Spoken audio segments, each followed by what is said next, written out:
The husband of a woman abducted and murdered 43 years ago was filled with emotion as he watched her killer's execution on death row last night. Randy White revealed he has been overwhelmed by an outpouring of love and support in the 4 decades since monster Kayle Bates snatched Janet White from her job and brutally killed her. Bates, 67, was finally put to death by lethal injection last night on death row, where he had languished since committing the horrific crimes in 1982. At a press conference following the execution, Mr. White expressed, "I am truly humbled by the outpouring of love and support from so many who didn't know either one of us. I thank you from my heart. It means more than you will ever know." Bates had been found guilty of first-degree murder, kidnapping, armed robbery and attempted sexual battery in the June 14, 1982, slaying of Mrs. White in Bay County in the Florida Panhandle. Court records show that Bates kidnapped Mrs. White from the insurance company where she was employed, dragged her into woodland behind the premises, tried to sexually assault her, fatally stabbed her, and ripped a diamond ring from her finger.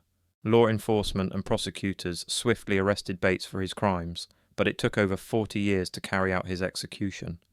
Onlookers at Florida State Prison yesterday saw the criminal strapped to a gurney, his left arm extended with the IV line already in place for the lethal drugs.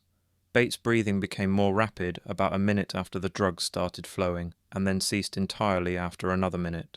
At 6:05 p.m, the warden checked for signs of life by touching Bates's face, shaking his shoulders, and calling his name, all without response.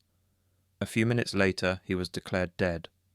Since the US Supreme Court reinstated the death penalty in 1976, the highest annual total of executions in Florida was 8 in 2014. However, this year, Florida has executed 10 people, more than any other state. Texas and South Carolina are tied for second place, with 4 executions each.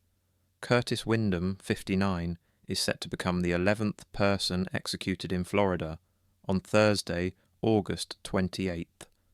He was found guilty of murdering 3 people in the Orlando area in 1992. Including Bates, a total of 29 men have been executed by court order in the US so far this year.